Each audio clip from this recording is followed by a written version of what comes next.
ಪ್ರಾತಸ್ಮರಣೀಯ ಪರಮ ಪೂಜ್ಯನೀಯ ಶ್ರೀ ಗುರುದೇವರನ್ನ, ಬ್ರಹ್ಮರ್ಷಿ ಪಿತಾಮಹ ಡಾಕ್ಟರ್ ಸುಭಾಷ್ ಪತ್ರಿಜಿಯವರನ್ನ,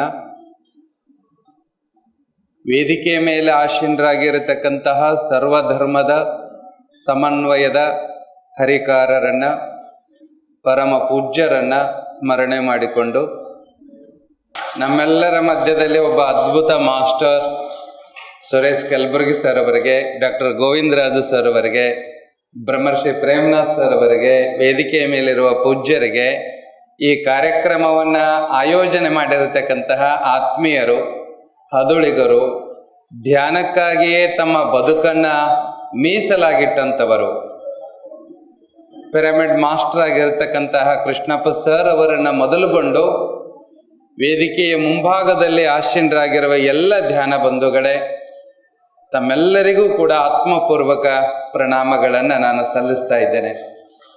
ದ್ವಾಪಾರ ಯುಗದಲ್ಲಿ ಕೃಷ್ಣ ಪರಮಾತ್ಮ ಅರ್ಜುನನಿಗೆ ಗೀತೋಪದೇಶವನ್ನು ಮಾಡಿದರೆ, ಕಲಿಯುಗದಲ್ಲಿ ಶ್ರೀಕೃಷ್ಣ ಪರಮಾತ್ಮನಾಗಿದ್ದುಕೊಂಡು ಬ್ರಹ್ಮರ್ಷಿ ಪಿತಾಮಹ ಡಾಕ್ಟರ್ ಸುಭಾಷ್ ಪತ್ರಿಜಿಯವರು ಆತ್ಮಜ್ಞಾನೋಪದೇಶವನ್ನು, ಆತ್ಮ ಮಾರ್ಗವನ್ನು ತಿಳಿಸಿಕೊಟ್ರು.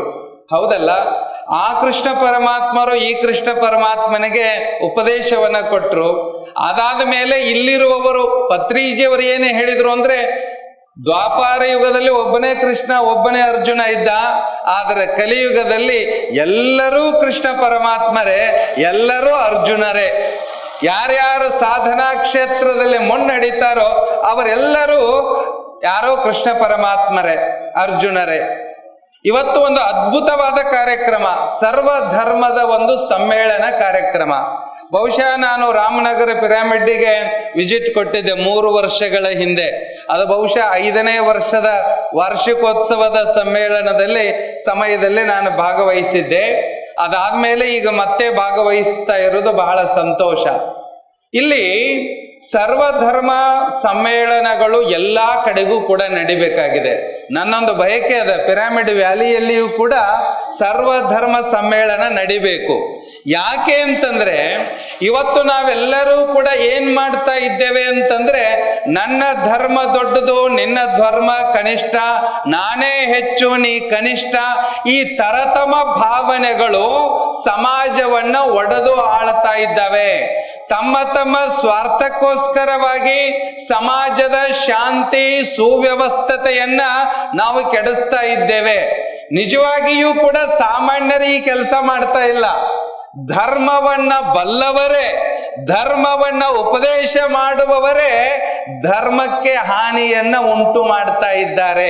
ಕಾರಣ ಏನು ಅಂತಂದ್ರೆ, ಇವತ್ತು ನಾವೆಲ್ಲರೂ ಒಂದು ಅನ್ನುವ ಭಾವ ನಮ್ಮಲ್ಲಿ ಎಲ್ಲಿಯವರೆಗೆ ಬರೋದಿಲ್ವೋ ಅಲ್ಲಿಯವರೆಗೆ ಸಾಮಾಜಿಕ ಐಕ್ಯತೆ, ಸಾಮಾಜಿಕ ಸಾಮರಸ್ಯ, ಸಾಮಾಜಿಕ ಸಹೃದಯತೆಯನ್ನ ನಾವು ಅನುಭವಿಸಲಿಕ್ಕೆ, ಪಡೀಲಿಕ್ಕೆ ನಮಗ ಸಾಧ್ಯವಿಲ್ಲ.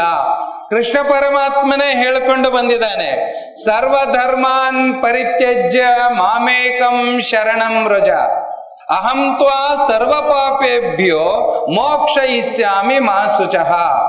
ಏ ಅರ್ಜುನ, ಎಲ್ಲ ಧರ್ಮಗಳನ್ನ ಬಿಟ್ಟು ನನ್ನನ್ನೇ ಶರಣಾಗತಿಯಾಗು. ಮಾಮೇಕಂ ಶರಣಂ ವ್ರಜ, ನನ್ನನ್ನೇ ಶರಣಾಗತಿಯಾಗು, ನನ್ನಲ್ಲಿ ಶರಣಾಗತಿಯಾಗು. ಅದರಿಂದ ಎಲ್ಲ ಪಾಪಗಳಿಂದ ನಿನ್ನನ್ನು ಮುಕ್ತನನ್ನಾಗಿ ಮಾಡಿ ನಿನಗ ಮೋಕ್ಷವನ್ನು ನಾನು ದಯಪಾಲಿಸ್ತೇನೆ ಅಂತ ಹೇಳಿರುವಂತಹ ಮಾತು. ಹಾಗಾದರೆ ಆತ್ಮೀಯರೇ, ಇವತ್ತು ಧರ್ಮದ ಬಗ್ಗೆ ಬಹಳಷ್ಟು ಜನ ಪೂಜ್ಯರು, ಎಲ್ಲ ಅತಿಥಿಗಳು ಮಾತಾಡಿಕೊಂಡು ಬಂದ್ರು. ಧರ್ಮ ಇವತ್ತು ಬಹಳ ಅವಶ್ಯಕತೆ ಇದೆ. ಧರ್ಮ ಅಂದ್ರೆ ಏನು ಅಂತಂದ್ರೆ, ಧಾರಣಾತ್ ಇತಿ ಧರ್ಮ, ಯಾವುದು ಧರಿಸಿಕೊಳ್ಳಲಿಕ್ಕೆ ಯೋಗ್ಯವಾಗಿದೆಯೋ ಅದು ನಿಜವಾಗಿರುವಂತಹ ಧರ್ಮ. ಹಾಗಾದರೆ ನಾವೆಲ್ಲ ತಿಳ್ಕೊಂಡಿರುವಂತಹ ಈ ಧರ್ಮಗಳು ನಮಗೆ ಮತಪಂಥಗಳು ನಮ್ಮ ಜೀವನಕ್ಕೆ ಬೇಕಾಗಿರತಕ್ಕಂತಹ ಮಾರ್ಗದರ್ಶನವನ್ನ ಮಾಡಿಕೊಂಡು ಬರ್ತಾ ಇದ್ದಾವೆ. ಹಾಗಾದ್ರೆ ನಮ್ಮೆಲ್ಲರಲ್ಲಿ ಐಕ್ಯತೆಯನ್ನು ನಾವು ಸಾಧಿಸಲಿಲ್ಲ ಅಂದ್ರೆ ಏನ್ ಮಾಡೋದು? ಧರ್ಮೋ ರಕ್ಷತಿ ರಕ್ಷಿತ ಅಂತ ಹೇಳಿಕೊಂಡು ಬಂದ್ರು. ಧರ್ಮವನ್ನ ನೀನು ರಕ್ಷಣೆ ಮಾಡಿದರೆ ಧರ್ಮ ನಿನ್ನನ್ನ ರಕ್ಷಣೆ ಮಾಡುತ್ತದಂತ ಹೇಳಿದ್ರು. ಹಾಗಾದ್ರೆ ಯಾವುದು ಧರ್ಮ? ಯಾವುದನ್ನು ನಾವು ರಕ್ಷಣೆ ಮಾಡಬೇಕಾಗಿದೆ? ನಮ್ಮೊಳಗ ಗೋಡೆಗಳನ್ನು ಕಟ್ಟಿಕೊಂಡು, ಕಾಂಪೌಂಡ್ಗಳನ್ನು ಕಟ್ಟಿಕೊಂಡು ನೀ ಬೇರೆ ನಾ ಬೇರೆ ಅನ್ಕೊಂತ ಕೂತ್ಕೊಂಡ್ರೆ ಸಾಮರಸ್ಯದ ಮನೋಭಾವ ಎಲ್ಲಿ ಬೆಳೀತದೆ? ಅಣ್ಣ ಬಸವಣ್ಣನವರು ಹೇಳಿದ್ರು, ದಯವೇ ಧರ್ಮದ ಮೂಲವಯ್ಯ, ದಯಬೇಕು ಸಕಲ ಪ್ರಾಣಿಗಳೆಲ್ಲರಲ್ಲಿ, ದಯವಿಲ್ಲದ ಧರ್ಮದಾವುದಯ್ಯ. ಏನೋ ದಯವೇ ಧರ್ಮದ ಮೂಲ ಅಂತ ತಿಳಿಸಿಕೊಂಡು ಬಂದಂತವರು ಯಾರು ಅಂದ್ರೆ ಬಸವಾದಿ ಪ್ರಮತರು.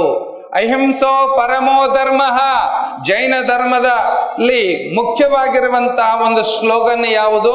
ಅಹಿಂಸೋ ಪರಮೋ ಧರ್ಮ. ಹಾಗಾದರೆ ಈ ಅಹಿಂಸೆಯೇ ನಮ್ಮ ಮೂಲ ಧರ್ಮವಾಗಬೇಕು. ಆದರೆ ಇವತ್ತು ಧರ್ಮದ ಹೆಸರಿನಲ್ಲಿ ಕೊಲೆ, ಸುಲಿಗೆ, ಅನ್ಯಾಯ, ಅತ್ಯಾಚಾರ, ಪ್ರಾಣಿಗಳ ಬಲಿಯನ್ನ ಇವತ್ತು ಸಮಾಜದಲ್ಲಿ ನಾವು ನೋಡ್ತಾ ಇದ್ದೇವೆ. ಕೊಲ್ಲುವುದು ಧರ್ಮವಲ್ಲ, ರಕ್ಷಣೆ ಮಾಡುವುದು ನಿಜವಾದ ಧರ್ಮ. ಇವತ್ತು ಪಾಪ ಈ ಲೋಕದಲ್ಲಿರತಕ್ಕಂತಹ ಪಶು ಪಕ್ಷಿ ಪ್ರಾಣಿಗಳ ಯಾವ ಪಾಪ ಮಾಡ್ಯವ್ರಿ, ಯಾವ ತಪ್ಪ ಮಾಡ್ಯವ್ರಿ? ಮನುಷ್ಯ ಅನೇಕ ರೀತಿಯಾಗಿರತಕ್ಕಂತಹ ಪಾಪ ಕರ್ಮಗಳನ್ನು ಮಾಡಿ ತನ್ನ ನಾಲಿಗೆಯ ರುಚಿಗಾಗಿ ಮತ್ತೊಂದು ಪ್ರಾಣಿಗಳನ್ನ ದೇವರ ಹೆಸರಿನೊಳಗ ಬಲಿ ಕೊಟ್ಟು ತನ್ನ ಹೊಟ್ಟೆಯನ್ನು ತುಂಬಿಸಿಕೊಳ್ತಾ ಇದ್ದಾನಲ್ಲ. ನಿಜವಾಗ್ಲೂ ನಿನಗೆ ಪ್ರಾಣಿಗಳ ಬಲಿಯನ್ನ ದೇವತೆಗಳು ಬಯಸಿದ್ರೆ ನಿನ್ನ ಮಕ್ಕಳನ್ನು ಬಲಿ ಕೊಡಬೇಕಾಗಿತ್ತು? ವಿಚಾರ ಮಾಡ್ರಿ ನೋಡೋಣ.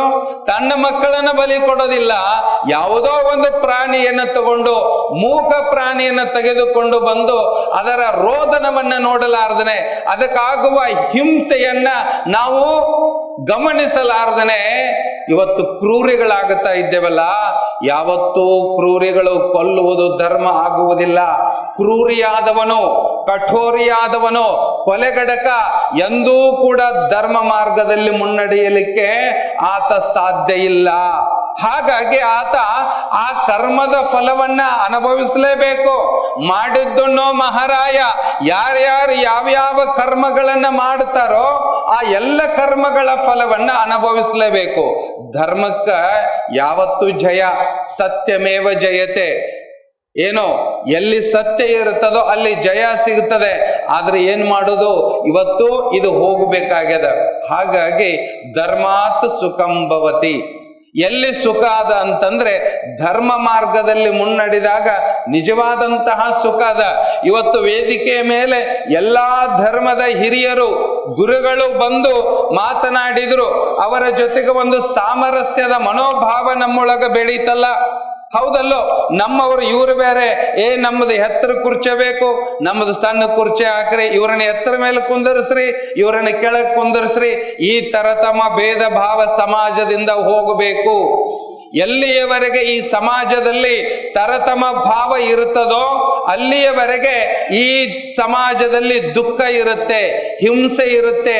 ಅಷ್ಟೇ ಅಲ್ಲ, ನಿಜವಾದ ಸುಖ, ಶಾಂತಿ, ನೆಮ್ಮದಿ ನಮಗ ಸಿಗೋದಿಲ್ಲ. ಹಾಗಾಗಿ ಬಂಧುಗಳೇ, ನಾನು ಒಂದೇ ಒಂದು ಮಾತು ಹೇಳ್ತೇನೆ. ಸ್ವಲ್ಪ ಮಪ್ಯಸ್ಯ ಧರ್ಮಸ್ಯ ತ್ರಾಯತೆ ಮಹತೋ ಭಯಾತ್. ಸ್ವಲ್ಪಯಾದರೂ ಸಹಿತ ನಾವು ಧರ್ಮ ಮಾರ್ಗದಲ್ಲಿ ಮುನ್ನಡೆಯುವುದನ್ನ ಕಲಿಯೋಣ. ಸ್ವಲ್ಪ ಎಷ್ಟು ಸಾಧ್ಯ ನಮಗ ಬಸವಣ್ಣವರಾಗ್ಲಿಕ್ಕೆ ಸಾಧ್ಯ ಆಗದೇ ಇರಬಹುದು, ನಮಗೆ ಮಹಾವೀರನಾಗಲಿಕ್ಕೆ ಸಾಧ್ಯ ಆಗದೇ ಇರಬಹುದು, ಬುದ್ಧ ಆಗಲಿಕ್ಕೆ ನಮಗೆ ಸಾಧ್ಯ ಆಗದೇ ಇರಬಹುದು, ಮಹಮ್ಮದ್ ಪೈಗಂಬರರು ಆಗಲಿಕ್ಕೆ ನಮಗೆ ಸಾಧ್ಯ ಆಗದೇ ಇರಬಹುದು. ಆದರೆ ಅವರು ಬೋಧಿಸಿರತಕ್ಕಂತಹ ಸತ್ಯ, ಶಾಂತಿ, ದಯೆ, ಧರ್ಮದ ಮಾರ್ಗದಲ್ಲಿ ನಾವು ಮುನ್ನಡೆಯುವುದನ್ನು ನಾವು ಕಲ್ತ್ಕೊಳ್ಬೇಕಾಗ್ಯದ. ಇವತ್ತು ತಾವೆಲ್ಲ ಬಂದಿದ್ದೀರಿ, ಏನನ್ನ ಬಯಸಿ ಬಂದಿದ್ದೀರಿ? ವಾಟ್ ಯು ವಾಂಟ್ ಅಂತ ಕೇಳಿದ್ರೆ ಏನ್ ಹೇಳ್ತೀರಿ? ಗುರುಗಳೇ, I want peace, I want happiness, ನನಗೆ ಶಾಂತಿ ಬೇಕಾಗ್ಯದ, ನನಗೆ ಸುಖ ಬೇಕಾಗ್ಯದ ಅಂತ ಹೇಳ್ಕೊಂಡು ಬರ್ತೇವೆ. ಶಾಂತಿ ಸುಖ ಅಥವಾ ಎಲ್ಲಿ ಸಿಗುತ್ತದ್ರಿ? ಮನೆಗೆ ಬಂದವ್ರನ್ನ ಅಥವಾ ಎದುರಿಗಿದ್ದವ್ರನ್ನ ಹೂ ಆರ್ ಯು, ಯಾರು ನೀನು, ಹೂ ಆರ್ ಯು, ಯಾರು ನೀ ಅಂತ ಕೇಳೋದಲ್ಲ. ನಿಜವಾದಂತಹ ಶಾಂತಿ ಸುಖ ಸಿಗಬೇಕಾಗಿತ್ತು ಅಂದ್ರೆ ಹೂ ಆರ್ ಯು ಅಂತ ಕೇಳಬೇಡಿ, ಹೂ ಯಾಮ್ ಐ ಅಂತ ಕೇಳಿ, ಗೊತ್ತಾಗತ್ತೆ.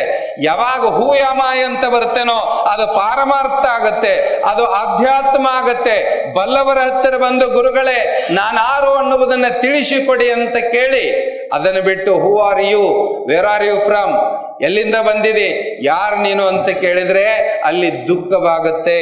ಹಾಗಾಗಿ ಬಂಧುಗಳೇ, ಇವತ್ತು ನಾವೆಲ್ಲರೂ ಕೂಡ ಸರ್ವ ಧರ್ಮ ಸಮ್ಮೇಳನ ಕಾರ್ಯಕ್ರಮದಲ್ಲಿ ವಹಿಸಿದ್ದೇವೆ.